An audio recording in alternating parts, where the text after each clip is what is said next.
Hey, what's up, guys? It's Jason Hamburg.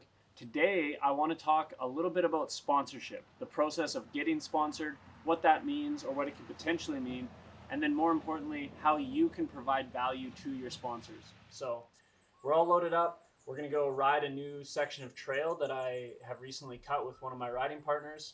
Kind of check that out, do some riding clips, and then, yeah, talk about sponsorship. So, let's get it. I should give a shout out because nobody ever sees these ever. But these are Liat's knee brace pants, and they're so awesome. Well, for one, they're super stylish, so you can go dancing in them. But more importantly, you get your knee braces on, and then these come up and over and keep your knee braces up. So good.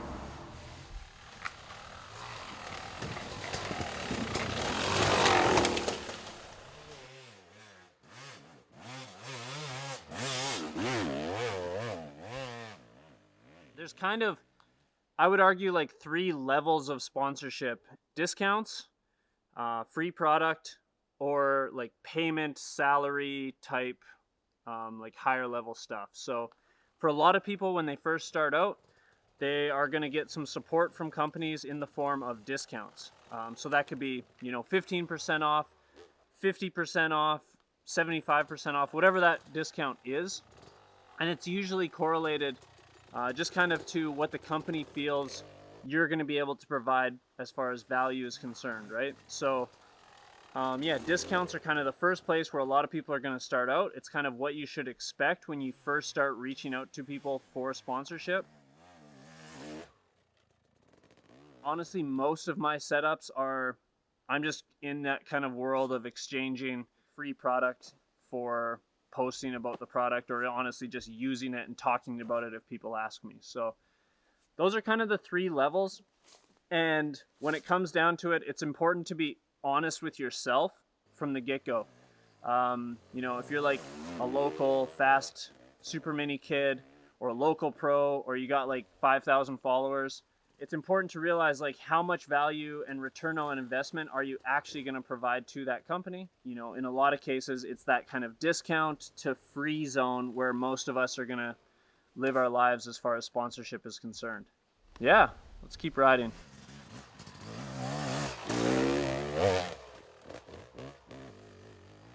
Speaking of sponsorship, I want to thank the sponsor of this video, PG Motorsports. I started buying my parts and gear from PG Motorsports way back in like 2014-ish when I got back into riding. I had a KTM 125, and at the time they were only a Yamaha dealer, but everyone there was super down to always help me out, gave me like little discounts on parts here and there when they could. And over the years, they've just been a really big supporter of everything that I do, whether it's, helping support this YouTube video, or helping me with parts and bikes, or getting my bike into service, that sort of thing. The owners and everyone down there, they ride, they love the sport, and yeah, they're just huge proponents of everything that I'm trying to do. So PG Motorsports, check them out.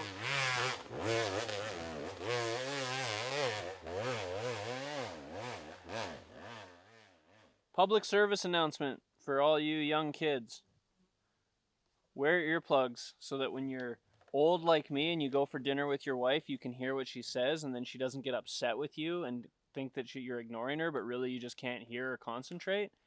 Wear earplugs.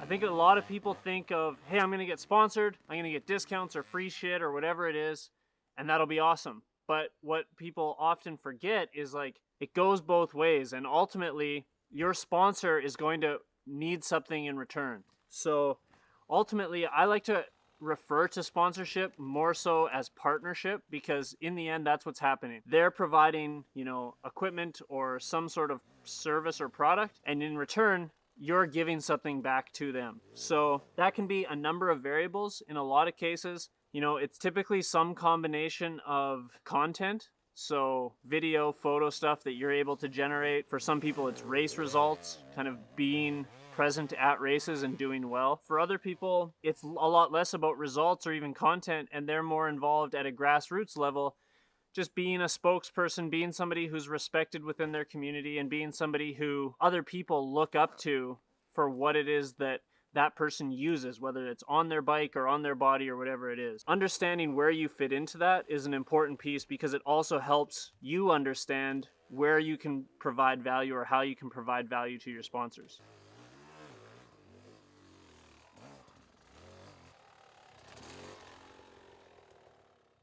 For me, with each different company that I work with, it's a conversation that I have very early on to understand what it is that I can give to them in order to support their goals. I would say some companies that are more rooted in racing or kind of like an old school mentality, maybe they are just simply looking for race results. But a lot of companies now, the tables have kind of shifted, and although maybe race results are still valuable to some, other pieces of the puzzle are proving to be more valuable. So things like a social media following, or being able to demonstrate that you're somebody within your community that people look to for advice or for feedback on different products. Another thing for me that I try to provide value to my sponsors with is I provide a lot of feedback on the gear or parts or service that I get access to in order for them to make a better product down the line. Obviously, that's not something that everyone can do. Maybe they're not riding enough, or they're not riding at a high enough level to really truly test a product. But it's all about asking yourself, what value can I bring to the table? Because that's how you're going to promote yourself to these companies. It's how you're going to, essentially market yourself and ideally get that sponsorship.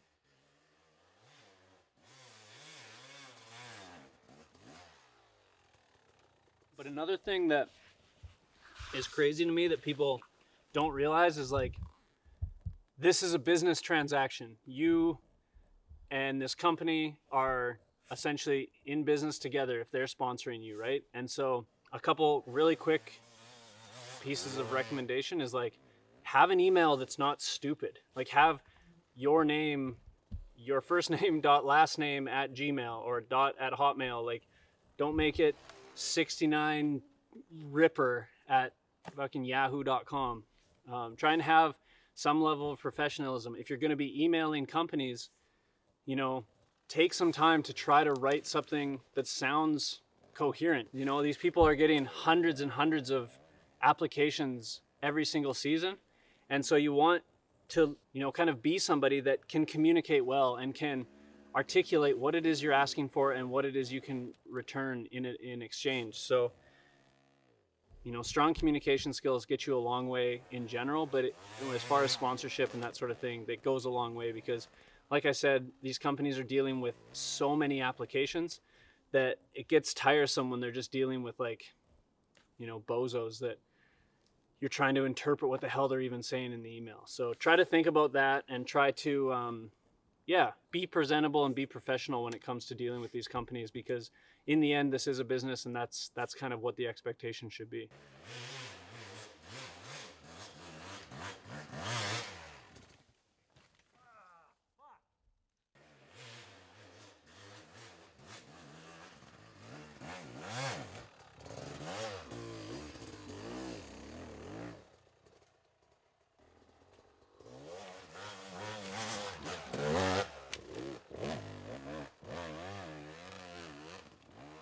All right, so that was a new trail that we just recently cut, and kind of some of my just general thoughts on sponsorship and kind of some things that you should consider. We're gonna head back to my house now, and I just want to show you some things, like actual practical ways that I manage all my sponsor relationships, how I kind of build out like a rider resume, and show you some examples of that. And just kind of leave you with, I guess, some practical advice on how to actually approach this process if it's something that you've been thinking about or something you want to improve. All right, so at this point, I've kind of talked a lot about sponsorship and partnerships from a pretty high level, general theories, things that you should be conscious of, thinking about what does a sponsor need from me? How do I provide value? How do I market myself and talk about that value that I can provide? But I wanted to give you more like tangible things that I actually do on the regular in order to manage these relationships that I think are a great tool for people to use when it comes to when you actually get sponsors, to maintain those relationships and create like long-term sustainable partnerships with these companies. So the first thing that I want to talk about is just the importance of managing relationships, being able to keep track of the different people who are supporting you, names, contact info, the terms of the arrangement that you have, and kind of any notes on that partnership so that you're able to kind of keep that clear. It's also good during kind of the sponsorship season. So for a lot of people who are just starting out, companies start to make sponsorship available sometime in the late summer. Sometimes it's mid-August or September 1st, and then it typically pushes through into mid to late November, sometimes all the way into like December or the new year. But fall is kind of the time when the sponsorship cycle happens. I use a program called ClickUp. This is probably way more advanced than what 90% of people are ever going to use. I actually use this for work, and I've kind of just retrofitted a separate section that I can use for the stuff that I work on when it comes to my sponsors. So within this program, I just kind of keep track of like all of my current sponsors. So you can see everyone here. I have just notes on relationships that we've had, who I'm talking to at those companies, who has emails, like whose emails I need to talk to, that sort of thing. And then I have a couple other ones where it's like, I have offers pending. I need to apply. Some of these companies like I've submitted to, but I haven't heard back from. I'm not necessarily recommending you go to ClickUp. I would more so just say, have a system in place to keep track of who you've talked to, who's actually sponsoring you, so that you're not dropping anything and not getting in touch with the right people at the right times. So that's kind of suggestion number one. So tip number two is just around the idea of a rider resume.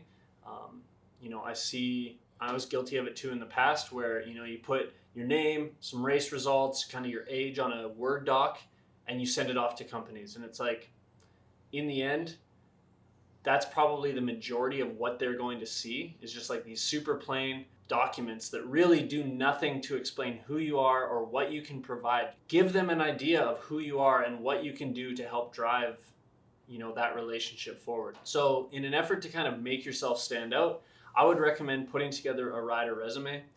Obviously not everyone has a ton of like design experience or is super proficient on a computer.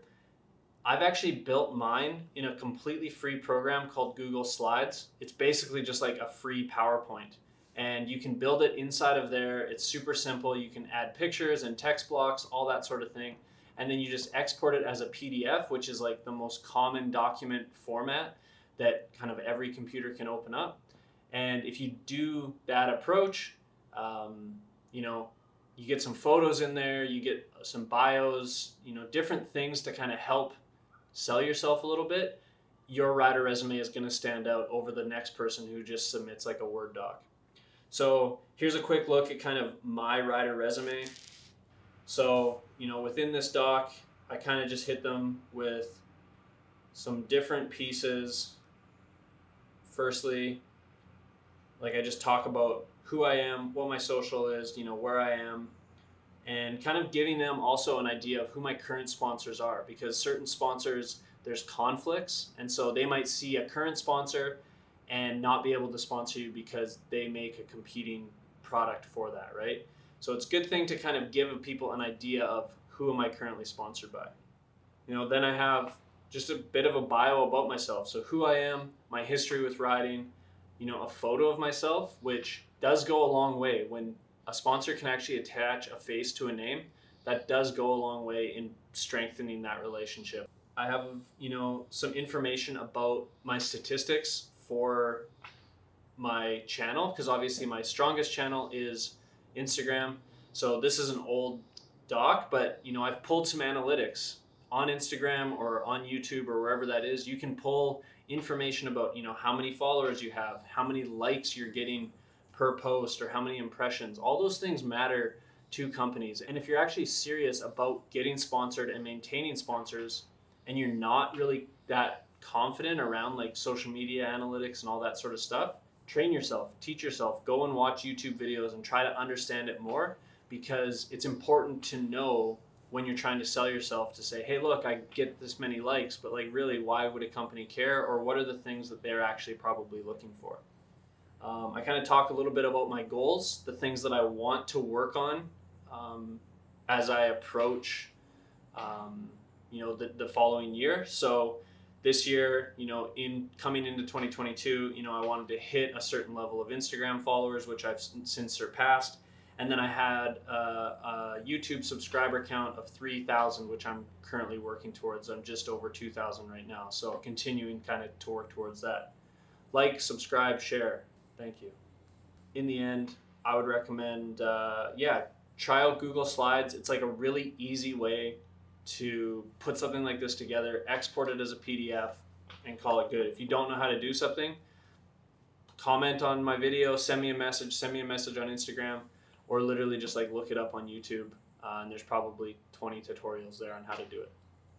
If you make an effort and you kind of have a strategy for staying in contact with sponsors and making sure that you're providing value, right, continuing to provide value to them, that relationship the following year becomes a lot easier to kind of maintain and carry forward. So the two things that I do is I maintain on a program called Dropbox, but you could use something like Google Drive, or I think Microsoft does their like OneDrive. Basically, I have like a cloud storage location online where I'm just constantly kind of updating it with any new content that I shoot. So cell phone videos, photos, if I work with a photographer and we've agreed that the photography is just going to be licensed to my sponsors in general, I'll keep it inside that folder, and immediately on the start of a relationship with a sponsor, I'll send them that link and just let them know, hey, I'm going to be updating this throughout the year.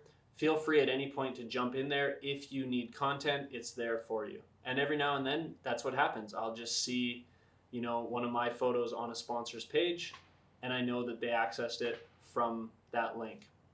So that's a really good tool. Google Drive is like pretty inexpensive or even free to a certain size limit. So you can keep just a general folder open and be able to send that to sponsors. The other piece of that is something that I try to do, and I go in and out of phases of being good at it, unfortunately, is trying to provide like monthly updates to sponsors with the things that I've been working on or the riding that I've been doing, and then also reminding them, hey, here's this link, I've just recently updated it, or reaching out to sponsors and saying, hey, is there anything that you guys need from me? Maybe it's a certain video, or maybe it's me talking about a part or a piece of gear or whatever it is. And having that monthly recurring checkpoint is a good way to keep that relationship healthy. You got to remember that these companies have hundreds of athletes that they're supporting, and you just have one gear sponsor. You have, one tire sponsor or whatever that is. So it's easier for you to keep those relationships maintained by reaching out versus them, or expecting that they're going to be able to juggle hundreds of people that they're trying to support. So try to think about, a recurring check-in with those different sponsors. And that actually comes back to that tool that I use, where I'm kind of, keeping track of all my current sponsors. And once a month, I'll try to go through, think about the relationships or the conversations that I've had, make sure I've gotten those people everything that they've asked for, and reconnect with them and just touch base, give them a heads up, hey, I'm going to do a race, or I just finished filming a bunch of YouTube videos, or whatever that is. And it's just a good way to keep that relationship healthy, so that when the time comes where, next year, you're able to kind of show them, this is the value that I've provided you, and hopefully be able to carry that relationship forward into the next year. So that's just a super high level look at the process of getting sponsored, things to think about, how I kind of approach the process. I probably missed a whole bunch of stuff. If you have questions, put a thing in the comments, send me a message on Instagram. That all works. Huge thanks again to the sponsor of this video, Prince George Motorsports. They've been a longtime sponsor of me, and I really appreciate everything that they do to help support kind of where I'm trying to take this whole riding YouTube, Instagram thing. So thanks to them. And as always, until next time, thank you.